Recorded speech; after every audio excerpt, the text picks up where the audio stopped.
여러분 안녕하십니까? 경락조율 벌써 오늘 7번째 시간인데요. 오늘 제목이 주역 8계와 14경의 관계 첫 번째 시간이 되겠습니다. 그래서 오늘 주역이라는 책을 한번 소개를 하려고 합니다.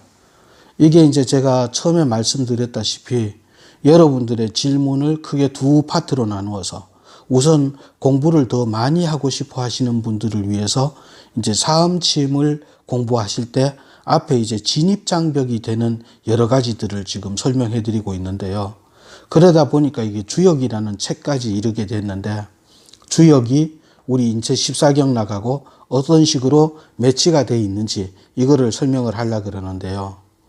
그러기 위해서는 주역을 약간 설명을 해 드려야 되는데, 이거 원래 이제 사암침의 진입장벽 얘기하려고 그러다가 이 주역까지 오고 해서 이게 배가 산으로 가는 건지 이게 뭐 강으로 가는 건지 저도 좀 참 여러분들이 잘 지금 따라오고 계시는 건지 막 지금 참 많이 걱정스럽습니다.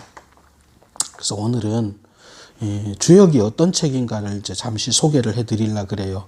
그리고 다음 시간에는 이제 그럼 이 주역에 있는 8궤라는 것이 14경하고 어떤 관계를 맺고 있는지 설명을 해 드리려고 그래요.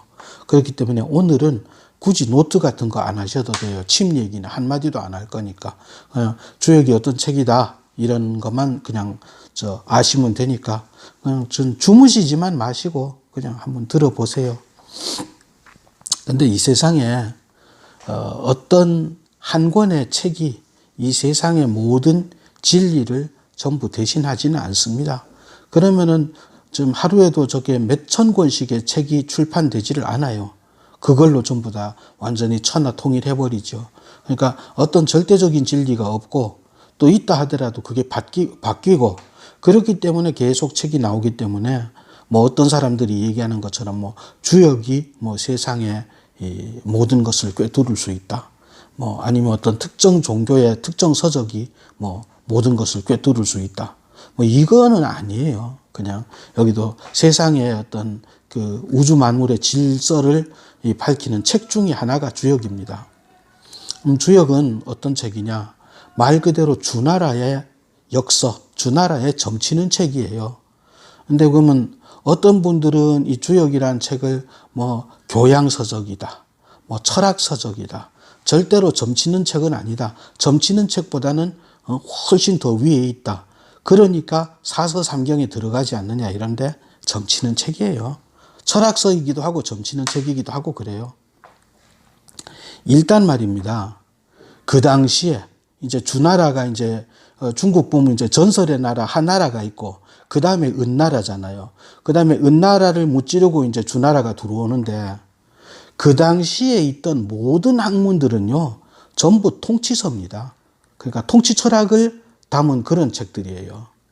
왜냐하면은 그 당시에 뭐 일반 백성들은 그냥 농사 짓고 뭐 장사하고 하는 사람들이야 거의 다 문맹들이었단 말이에요. 그렇기 때문에 백성을 갖다가 어떻게 하면은 바르게 이게 통치를 할 수 있는가, 아니면 어떻게 하면은 내가 훌륭한 리더가 될 수 있는가, 그 얘기를 육아는 육아대로, 노장 사상은 노장 사상대로, 또 법가는 법가대로 했던 거고, 주역도 그 책 중에 그냥 하나인 거예요.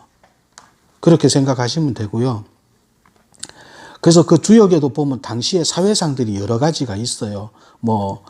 정치, 그 다음에 농사 짓는 거, 사냥, 전쟁, 혼례, 제사, 뭐 이런 것들이 다 있단 말이에요. 근데 이 주역에는 보면 유난히 뭐 길하다, 흉하다, 그 다음에 허물이 없다, 뭐 이런 얘기들이 많고, 그 다음 주역에 괴라는 게 있기 때문에 이 점치는 책이 된 거예요. 그러니까 철학서이면서 처세서이면서 점치는 책이 주역입니다. 그런데 주역이 보면은 이 유교에 사서삼경에 들어가 있잖아요. 그죠? 사서 그러면 논어, 맹자, 대학, 중용. 삼경 그러면 시경, 역경, 서경인데 이 역경이 이 주역이란 말입니다. 근데 이게 삼경에 포함되어 있는데 그럼 이에 대해서 공자는 어떤 말씀을 하시느냐 하면은 우리가 점을 치는 까닭은 하늘의 뜻을 충분히 살펴서 더욱 하늘을 공경하기 위함이다. 이렇게 이제 얘기를 하십니다. 그럼 여기서 유교에서 말하는, 유가에서 말하는 이 하늘이라는 거는요, 어떤 종교적인 측면이 아니에요. 어떤 divine, religious 이런 쪽이 아니고 어떤 절대선, 최고의 완전한 진리 이런 겁니다. 그래서 하여튼 공자께서는 그렇게 말씀을 하셨고요. 그럼 주역의 내용은 뭐냐? 주역의 내용을 간단하게 요약을 하면 한 두 가지 정도로 요약을 할 수가 있습니다. 첫째는 우주는 변화를 되풀이한다. 그러니까 봄, 여름, 가을, 겨울, 그 다음에 하나가 일어나면은 그것이 점점 자라서 열매를 맺고 나중에 쇠퇴해 가는 과정, 흥망성쇠를 되풀이한단 말입니다. 따라서 모든 일에는 때가 있는 것이다. 심을 때가 있고 거둘 때가 있고 기다릴 때가 있는 것이다. 이게 한 가지 내용이고요. 또 한 가지 내용은 뭐냐면 이 무한한 시간 속에서 우리 그 유한한 생명을 가진 인간은 그 변화의 일부만을 볼 수 있을 뿐이다. 그러니까 예를 들어서 우리가 봄, 여름, 가을, 겨울 이렇게 조그만 1년의 변하는 사계절은 알 수 있겠지만은 우주 전체가 이렇게 변하는 과정은 도저히 우리 인간 세상에서 알 수 없다는 거예요. 우리가 사는 한 70년에서 100년 사이에서는. 그러니까 지금 내가 상당히 공공한 처지에 처해 있어요. 처해 있지만은 내가 만약에 100년 이상을 살 수 있다면 그때쯤에는 나한테 좋은 그 세상이 와요. 근데 내가 그걸 그때까지 못 살기 때문에 볼 수 없다는 거예요. 자, 그래가지고 그럼 주역은 세부사항은 어떻게 되어 있느냐? 이 세상을 갖다가 8개의 범주로 나눴습니다. 이 범주 그러니까 이제 철학적인 용어가 나왔는데요. 범주를 쉽게 말해서 하나의 카테고리, 하나의 어떤 종류 그렇게 생각하시면 돼요. 우리가 예를 들어서 우리 세상에 식물성, 동물성, 광물성 옛날에 그렇게 나누잖아요. 동물도 보면 포유류, 파충류, 양서류 이런 식으로 식물도 무슨 여러 가지로 나누잖아요. 그런 식으로 이 세상을 8개의 범주로 나눕니다. 그 범주는 제가 다음 시간에 이제 14경하고 관련할 때 그때 할게요. 그 8개의 큰 범주로 나누고 그 안에다가 각 범주마다 또 작은 8개의 그 작은 범주를 둡니다. 그래서 이 세상을 64개의 괴라는 걸로 세상 만사를 설명하려고 하고 있습니다. 그래서 그 설명하는 내용을 보면 각 괴마다 그 괴에 해당하는 어떤 여러 가지 본문이 나와요. 그 다음에 그 괴의 모양이 나와요. 그 다음에 공자가 주석을 다셨다고 하는데 공자보다는 저는 여러 사람들이 그냥 그 주석을 단 것 같아요. 왜냐하면은 거기 내용을 보면 유가하고는 그러니까 유교하고는 전혀 맞지 않는 내용들이 많아요. 예를 들어서 처세에 관한 내용도 나오고, 필요하다면 돈을 벌어야 되는 것도 나오고, 정략 결혼에 관한 얘기도 나오고, 아무튼 좀 육아 사상하고는 좀 정반대되는 그런 내용들이 나옵니다. 하여튼 그런 책인데, 그러면은 이런 책이 왜 지금 5,000년 전에 농사 짓고 사냥하고 지금하고는 전혀 관계가 없는 그런 5,000년 전에 거의 그 얘기가 왜 지금까지도 이 세상에 주목을 받고 있는지 한 3가지 정도 측면에서 좀 주역에 접근을 해보기로 하겠습니다. 먼저 그럼 왜 주역에 대해서 열광을 하는가? 사실은 우리나라는 이제 육아를 숭상하다 보니까 사서삼경에 들어가 있었지만 주역이 이 주목을 받은 거는 사실 서양 쪽에서부터입니다. 서양 쪽에서 제일 처음에 주목을 받았던 사람은 라이프니츠입니다. 라이프니츠는 뉴턴에 버금가는 엄청난 수학자잖아요. 라이프니츠가 이 주역 중국에 파견됐던 그 신부로부터 이 주역 그 원본을 입수를 받고 이걸 보고 이진수를 만듭니다. 그 이진수가 지금 컴퓨터 숫자잖아요. 온, 오프, 그죠? 그러니까 주역의 이렇게 궤상을 보면은 이렇게 길게 한 줄 되어 있는 게 이게 양, 그럼 짧게 두 줄 되어 있는 게 이게 음이거든요. 그럼 양, 양 이렇게 해서 6개로 이 그 주역 궤 모양을 만드는데 그럼 우리 컴퓨터에서 이진수라 온 오프 해서 뭐든지 만들잖아요. 이진수를 최초로 개발한 사람이 라이프니츠고 그 라이프니츠가 이진수를 개발하는데 결정적인 영향을 준 책이 바로 이 주역입니다. 그리고 중국의 공자는 이런 얘기를 합니다. 하늘이 몇 년만 시간을 더 빌려준다면은 내가 주역을 알아서 이 세상의 모든 진리를 깨닫고 죽을 텐데 그런 얘기를 하시고 이제 나중에 임종을 합니다. 또 그럼 주역에 대해서 이제 그럼 서양에서 이제 라이프니츠 얘기를 했죠. 그 다음으로 주역에 대해서 관심을 가진 사람이 누구냐면 칼 융입니다. 칼 융은 뭐 현대 심리학을 뭐 프로이드와 함께 양분했던 사람 아닙니까? 칼 융의 그 이론 중에 뭐가 있느냐면 동시성 이론이라는 게 있어요. 동시성 이론이 어떤 거냐면은 내가 뭐에 대해서 계속 생각을 하면은 그것이 현실화되거나 아니면은 내가 그걸 볼 수도 있다. 그래서 이제 유명한 게 칼융의 투구풍뎅이 얘기잖아요. 칼융이 어떤 사람하고 투구풍뎅이에 대해서 얘기를 하고 있는데 갑자기 창문에 뭐가 부딪히는 소리가 나서 열어봤더니 그게 투구풍뎅이는 아니지만 거기 풍뎅이가 와 있더라. 그래서 이거를 보고 칼융이 그 칼융 주역 연구소라는 걸 만듭니다. 그래서 그게 지금까지도 있습니다. 있어서 주역을 아주 열심히 연구를 하고 있는데요. 이 동시성 이론에 대해서 저는 이제 칼융에 대해서 배우기 전에 이 작고하신 제 그 스승님한테서 제가 이제 이런 주역, 그 다음에 사주명리 뭐 이런 걸 배울 때 스승님한테서 들은 얘기가 있어서 한번 해보려고 그럽니다. 어떤 마을에 꿈 해몽을 기가 막히게 하시는 그 노인이 계셨답니다. 근데 그 마을에 그냥 할 일 없이 남들 그 이렇게 좀 시비 걸기 좋아하는 건달이 하나 있었는데 이 할아버지를 한번 좀 골탕을 먹이려고 할아버지를 찾아갑니다. 찾아가서 어르신 제가 어제 돼지 꿈을 꿨습니다. 이렇게 거짓말을 합니다. 그랬더니 어르신이 뭐라고 해몽을 해 주시냐면 자네 오늘 저녁에 누구한테 아주 거하게 한 잔 얻어 먹겠네. 그런단 말이에요. 아이고 참 꾸지도 않는 꿈을 참 풀어주니 참 이 할아버지도 글렀구나 하는데 그날 저녁에 아주 그 근사한 저녁을 얻어 먹어요. 지인을 만나서. 참 이상하다 생각하면서 며칠 후에 똑같은 거짓말을 합니다. 그러니까 할아버지가 이번에 뭐라 그러냐면 옷을 한 벌 얻어 입겠다. 그런단 말이에요.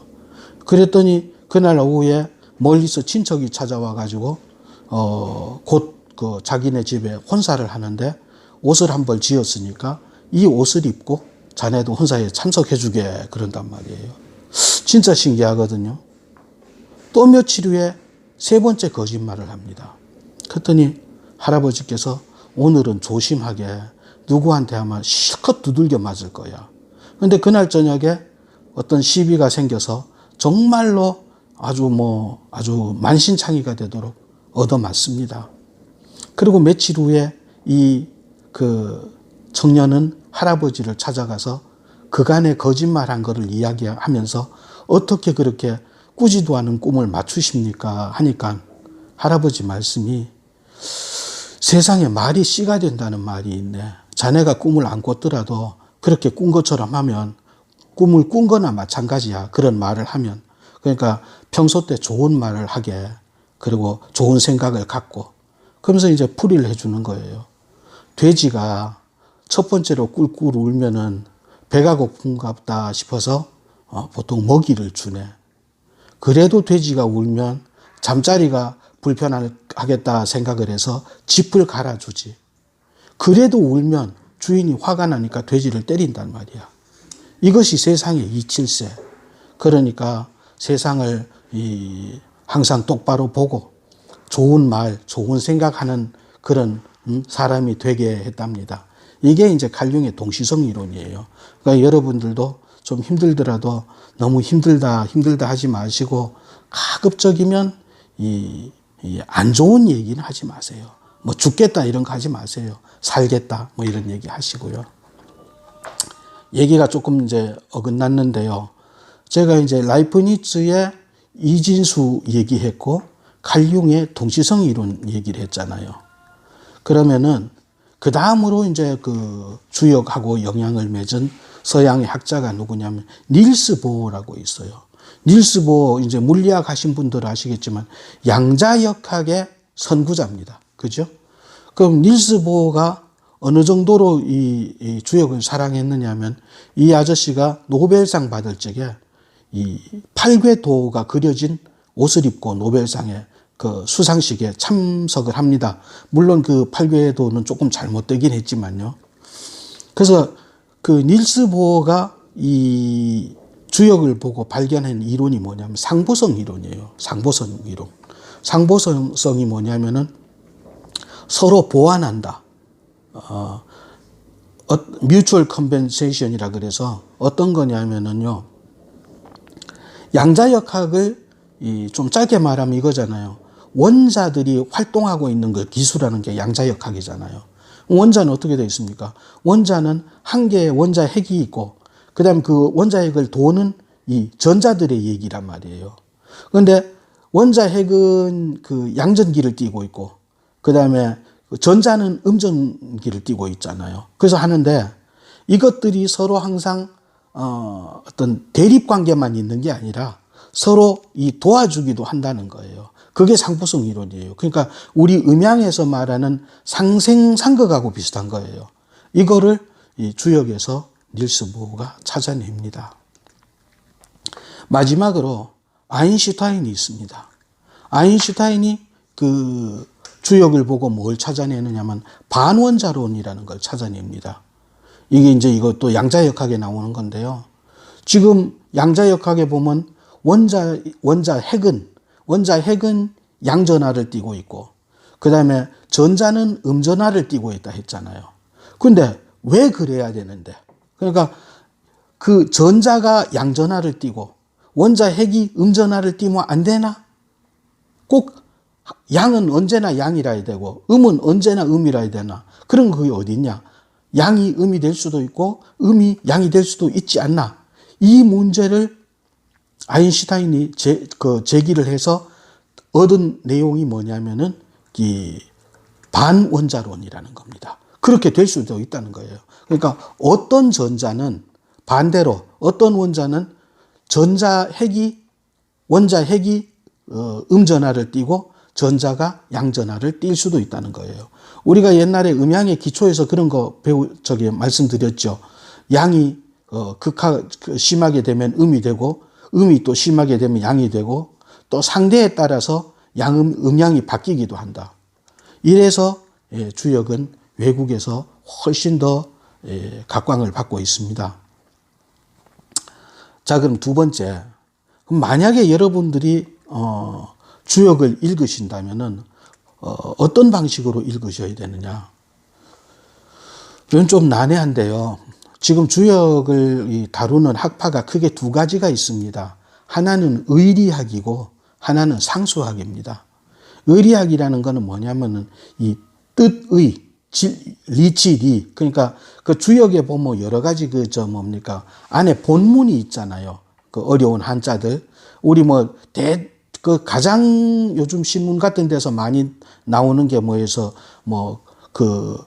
건의천계에 보면 잠룡, 비룡, 무슨 현룡, 잠룡은 물속에 있고, 현룡은 밭에 있고, 비룡은 하늘을 나르는 용이고, 항룡류에 꼭대기에 올라간 용은 갖다가 후회를 한다. 이런 문장들. 이런 그 문장의 의미를 가지고 파고드는 분들이 있어요. 이분들이 의리학파입니다. 그럼 상수학파는 뭐냐면은 이 주역 보면 그 괴상이 나오잖아요. 제가 그랬잖아요. 음하고 양으로 6개로 항상 하나의 괴를 만든다고. 그 괴의 모양을 보고 어떤 세상의 이치를 해석하려고 하는 거예요. 왜냐하면은 어차피 그 문장이라는 거는 그 당시에 농경사회에 맞는 문장이니까 지금 문장하고는 지금 컴퓨터가 나오는 것도 아니고 SNS에 관한 내용이 나오는 것도 아니고 증권에 관한 내용이 나오는 것도 아니고 너무 어려우니까 차라리 괴의 모양을 보고 세상 이치를 한번 해석해보자.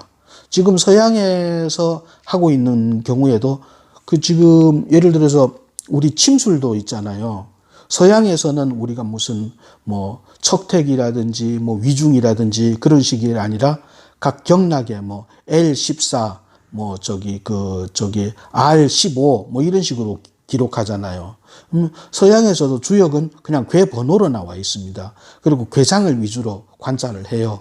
근데 우리가 이제 그래도 한국인으로 태어나서 좋은 게 영어와 한자를 동시에 우리가 공부를 했잖아요. 그래서 여러분들한테 제가 추천드리고 싶은 거는 이 의리학과 상수학을 반반씩 섞어서 한번 공부를 해보시라 말씀을 드리고 싶습니다. 마지막으로 주역을 읽으면 어떤 이점이 있는가?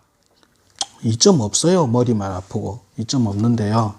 그래도 제가 여러분들한테 굳이 이점을 말하라 그러면은 2가지 정도인데, 하나는 브레인 샤워.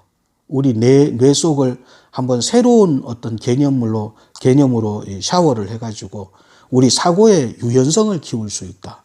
우리가 자꾸 꼰대 소리 듣잖아요. 저도 이제 61살인데 나이가 들면은 자꾸 어떤 편협한 생각에 이렇게 갇혀요. 그래서 자기가 좋아하는 유튜브만 보고 좋아하는 사람 말만 듣고 이러다 보니까 이제 의사소통이 안 된단 말이에요. 유연한 사고도 안 되고. 그런데 이게 5,000년 전에 무슨 용이 밭에 있다 그러고 리섭 대천 무슨 큰 강을 건너면 위험하다 하고 이런 그 괴상과 그 글의 의미를 살피면서 우리 뇌는 새로워진다는 거예요.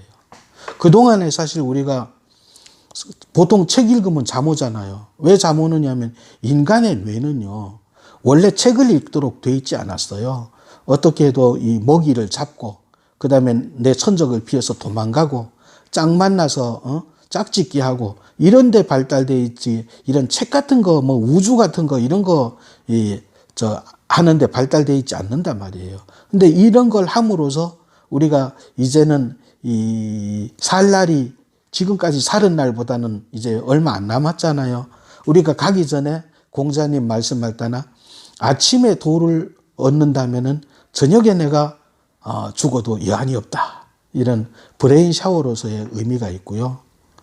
또 하나는, 그러니까 2번째 이점은 세상과 화해를 하고 떠날 수가 있습니다. 옛날에 조조가 그런 얘기 하잖아요. 내가 세상을 버릴지언정 세상이 나를 등지게 하지는 않겠다. 또 이 얘기에 대해서는 또 할 얘기가 많은데, 아마 삼국지 읽어보신 분들은 아마 진궁하고 조조가 도망치는 대목이 아마 상상이 될 거예요. 근데 우리가 지금 사는 게 좀 꿀꿀하잖아요. 그러면은 아까 처음에 그런 말씀 드렸잖아요. 우리는 이 지구라는 공간에 그 시간이라는 그 열차를 타고 그 공간이라는 열차를 타고 시간 여행을 한단 말이에요. 근데 누가 여기서 내려! 그럼 우리는 이제 이 지구에서 내려서 저 은하수로 가는 거예요. 그러면은 지금 여러분들이 힘들더라도 주역을 보면 어떤 게 있느냐면, 주역은 제가 말씀드렸죠. 끊임없는 반복의 연속인데 우리가 갖고 있는 시간이 한계가 있어서 좋은 걸 못 봤단 말이에요. 그러면은 내가 지금은 이렇게 꿀꿀하게 이 세상을 마치지만 내가 보지 못한 어떤 아름다운 면이 저기서 다가오고 있을 거다. 근데 아쉽게도 내가 지금 애들하고 놀고 있는데 엄마가 누구야 밥 먹자 하면은 할 수 없이 엄마한테 가야 되듯이, 그런 어떤 빛나는 미래를 꿈꿀 수 있다.